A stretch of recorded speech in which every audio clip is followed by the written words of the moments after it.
Assemblyman Mosely, and I have a question for you. What do we need to do better for kids? We have Leaders of Tomorrow, we mentioned a movement that facilitates different avenues and applications for kids to become better adults, better human beings, and create their own identity. So I ask you, what can we apply and help?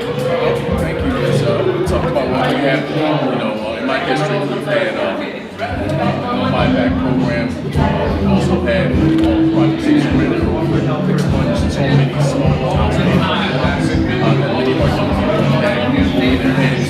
Most importantly, we want to give them an opportunity to start and job flexible that will happen annually.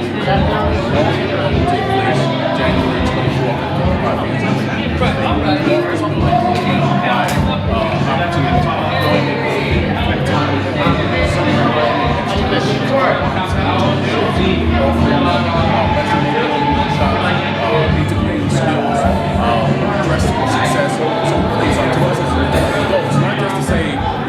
they should be doing or what they ought to be doing or what we need to provide for them. Because we are the adults and they are the children.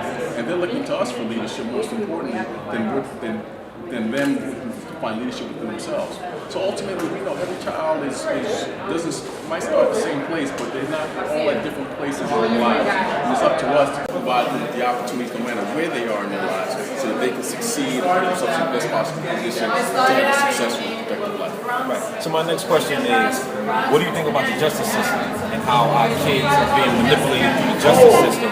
And what would you suggest, or how can we come together as one to help facilitate our kids to better themselves and being better people? Not only being better people, but the justice system being a better system.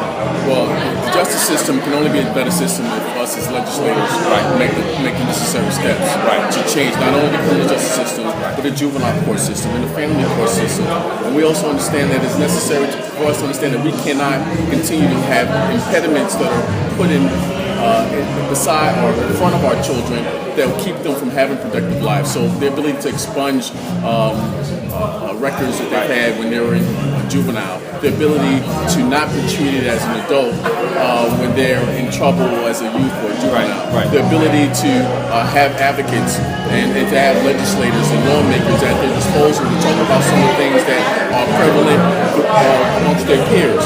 So really, again, it comes back on us as adults because we can't fault the child, we cannot fault the young person because as adults, they look to us to provide them with the guidance, to provide them with the necessary tools to succeed in life. So I put all the onus on myself as a grown-up, as a father, as a husband, because if I don't do that, then how am I expecting them as children to do that? So that's what we need to do when it comes to the juvenile court system, the family court system, the criminal court systems. You got to look at it from instead of a micro level perspective, from a macro level perspective, in our efforts to address some of the ills that keep our children down. Right. Well, I spoke with the Assemblyman and he's supporting our mentoring program, and we will sit down. And he said a lot of privileging things today that it seems like a man of dignity, integrity, and this is what we need. I'm pretty much tired of our youth being manipulated and used as pawns. The justice system are eating up our community, and there's a lot of foul things that's going on. And this movement that Leaders of Tomorrow of Brooklyn is all about is to not use our children as pawns, but to hear them. My last question to you is, what I do notice is our youth are not being heard. They have so much pain inside, and they have so many issues with their upbringing, their situation, and none of the elected officials are hearing them cry out. So what they're doing is they're crying out to gangs, they're crying out to, like they got a new game called Knockout. This is a cry out for attention. And I really truly believe that we are not catering to them as far as an ear, as far as hearing their cry out. And my question to you is, how can we hear our children better? Like what I did on what Leaders of Tomorrow of Brooklyn, we had an event on Saturday, a turkey giveaway, and also the jumpstart, the kickoff, the Leaders of Tomorrow. And what I did was I brought in a lot of artists: Jadakiss, Mano, Uncle Murder, Free from 106 and Park, Giants players, Knicks players, on and on.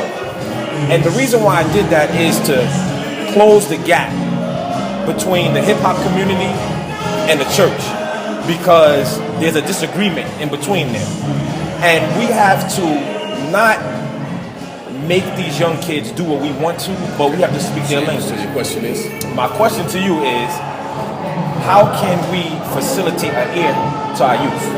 Well, first and foremost, we have a lot of elected officials and public servants. And whether you're talking about Senator Eric Adams, talking about public advocate-elect Letitia James, whether you're talking about Councilmember-elect Robert Cornegie, Councilmember Al Van, myself, Assemblywoman Annette Robinson. These are people who have been in the vineyards for decades. Yes. So there are a lot of elected officials, public servants who are out there listening to our children.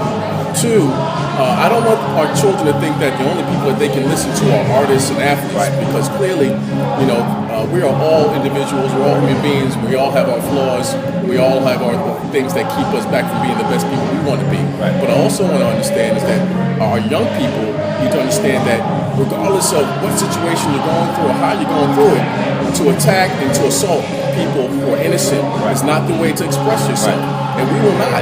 And as an adult, and as an adult who's a father, who's a husband, I do not tolerate that from my young person, who's my son. I don't tolerate that from my nieces and nephews in terms of exerting yourself in a way that is aggressive and an assault. Because a person who is innocent on the street does not deserve that. Anybody. I don't care what they look like or where they're from, what their religious background is. With that being said, we have to provide opportunities for our young people. Like I said, whether we have a young person who is in the right direction or a young person who needs to be put in the right direction, we as adults have to provide them with opportunities. Right. And it's one thing to talk about it, and as we say it on the streets, there's another thing to be about it. Right. And you have to be about it. So you have to offer all your resources, all your connections, all the people that you know, in order to open up avenues for them. Right. Now, it's up to them if they're going to choose to take that positive avenue, or they're going to go on another avenue. And we ultimately have to understand and tell them that there are consequences to your actions. Amen. So whether you want to participate in this heinous and frustrating act of knockout, which I do not tolerate, and I will not be apologetic to, there are consequences. We have a new district attorney who's about law and order. He's about being smart about his law and order, but he's also going to be tough about his law and order, and we will not tolerate people assaulting other people. But there are other avenues that are out there. There's great schools and universities here. We have great public officials who are doing wonderful things for our young people, and it's up to them, and it's up to us to point them in that right direction. So I won't apologize for that, but I will say that our young people need us to step up as adults. They need us to step up as leaders so that they can find themselves in the same directions that we once were in. Well, I thank you, and hopefully we can definitely meet and sit down and talk further about the endeavors of saving our community. Because by no means and by no stretch of anyone's imagination, this knockout game, anything that's unrighteous should not I'm not going to be apologetic for it. My thing is, I want to just set and close the wedge, close the gap between our children and the politicians or the elected officials, our children and the church, our children and people that they block, because we are the application that they need to be successful. And just speaking to you now, I see and I hear the passion that you have for our youth, and I see why you're elected official. But I want to come together with you and sit down so that we can map and strategize how we can help facilitate our youth. So I thank you for this time and appreciate it. So I appreciate it, brother. Thank you, man. All right. Happy holidays, everybody.